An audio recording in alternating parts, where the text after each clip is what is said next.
Welcome back to my channel Lisa's ক্রিয়েশনে সবাইকে welcome. আশা করি সবাই ভালো আছো। আমরা মোটামুটি আছি, কারণ আমার প্রিভিয়াস ভিডিওতে তোমরা দেখতেই পেয়েছো আমার শ্বশুরমশাইকে হসপিটালে অ্যাডমিট করা হয়েছে। যাই হোক, এখন মর্নিং ঠিক নয়, এখন তোমার 11:35 বাজে। আজকে উঠে হচ্ছে অনেকটাই দেরি করে, যখন উঠেছি 9:30 বাজে, কারণ কালকে অত রাতে বাড়ি এসেছি, শুতে 2:30 মতন বেজে গেছিলো। যাই হোক, তারপরে উঠে তোমার একটু কোনো রকম এই যে তারপরে হসপিটালে ফোন করা হলো। ডাক্তার বললো যে কন্ডিশন খুব একটা ভালো নয়। যাই হোক, এখন তোমাদের দাদাভাই গেছে, ওই যে বাবার তো কিছু আই ড্রপ দিতে হবে, সেগুলো দেওয়ার জন্য তোমাদের দাদাভাই গেল। আর হয়তো আমি আর মা ঘরে রয়েছি। মা খুবই কান্নাকাটি করছে। দেখো, এটা ন্যাচারাল, এটা বলার মতন কোনো এক্সট্রা কথাই না যায় রয়েছে। আমি কালকে যেসব কাছাকাছিগুলি করা ছিল, যেগুলো আমরা হসপিটালে পড়ে গেছিলাম, কারণ আমাদের তো কালকে অ্যাম্বুলেন্সে গেছি, সেই সব জিনিসগুলি সব কেচে দিলাম। আর তারপরে আমরা একটু সকালে হালকা করে টিফিন করলাম, করে ঠরে এখন ঘর ঝাড় দিয়ে ঘর মুছে ঠাকুর পুজো করবো। চলো দেখিয়ে দিই। আর বারান্দাটা একটু পরিষ্কার করে দিয়েছে, বারান্দাতে যেসব মানে যে জিনিসপত্র ছিল সেগুলি সব সরিয়ে দিয়েছে। চলো একবার তোমাদের দেখিয়ে দিই। দেখো, সব কেচে মেলে দিয়েছি। এদিকে রয়েছে, এদিকে রয়েছে, আর এই জায়গাটাকে পরিষ্কার করলাম। এই ড্রামটাকে তুলে দেব, বাট এখন তোলা হচ্ছে না, এটা আবার কাচতে হবে। এই যে তাওয়ালটা কাজ, ঠিক আছে, চলো নিয়েছি। ঠিক আছে, চলো আবার পরে আসছি।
ভেন্টিলেশনে দিতে হবে বলে ডক্টর সেদিন কনসার্ন করে আমার নাম ধরে ডাকছে।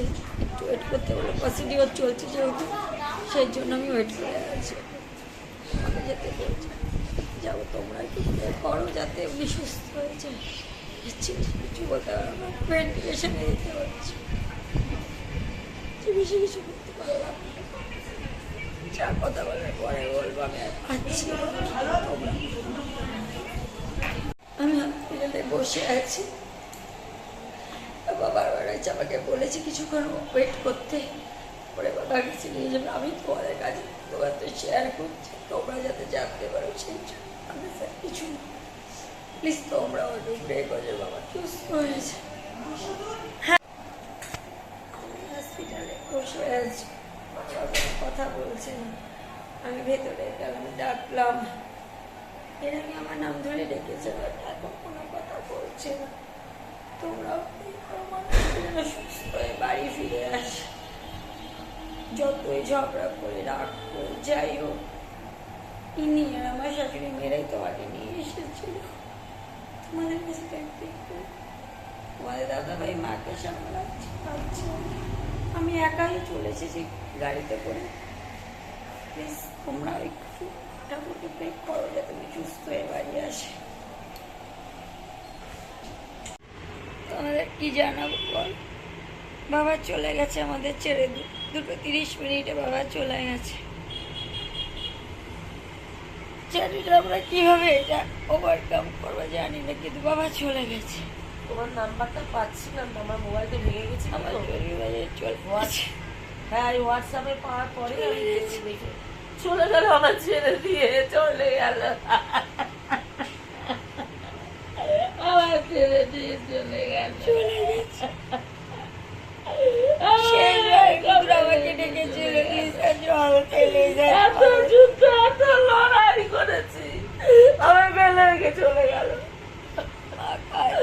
দিনের পর দিন লড়াই করেছি, অফিসে বদনাম করেছি, মেমো খেয়েছি, অফিস থেকে বেরিয়ে যেতাম বলে সেই মানুষটা আমাকে ফেলে দিয়ে চলে গেল।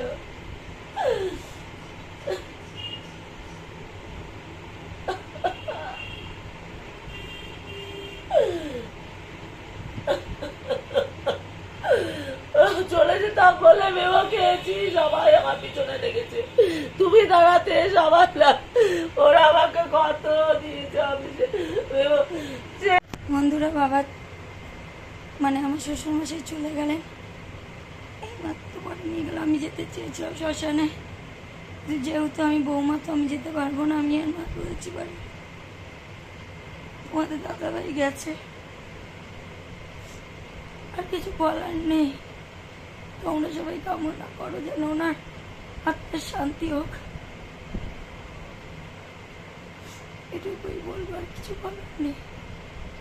এভাবে মানুষটা আমাদের ছেড়ে চলে যাবে কাল, আজকে সকালে বুঝে শেষবারের মতন আমার কাছে বলেছিল নাকি তোমার দাদা ভাইয়ের কাছে, লিসা জল দে, লিসা জল দে। আমি আর জলটা দিতে পারলাম, কালকে খাইয়েছিলাম জল। শ্বশুর বলে ঝগড়া করে যে রাগারাগি করেছি, কিন্তু শ্বশুর বলে কোনোদিনও ভাবিনি, নিজের বাবাই ভেবেছিলাম। মানুষটা আজকে চলে গেল আমাদের সবাইকে ছেড়ে, কিছু বলার নেই। কি বলবো বলো, কিছু বলার নেই। তোমরা আপডেট পাবে না বলে আমি একটু ব্লগটা করলাম, এর চেয়ে বেশি কিছু বলতে পারছি না। ঠিক আছে, চল, যদি পারি পরে আসবো, না হলে এখানে স্টপ করলাম। বাবার অস্থি বিসর্জন হয়ে গেছে, তাই চান করে লালপাড়া সাদা শাড়ি পরে নিয়েছি। তোমাদের সাথে আর কিছু বলার মতন আমার কোনো ভাষা নেই। যাই হোক, ঠিক আছে, চলো আজকের মতো ভিডিওটা এখানে স্টপ করছি। লাইক কমেন্ট শেয়ার করে দিও। আগামীকাল দেখা হচ্ছে অন্য কোনো ব্লগের সাথে।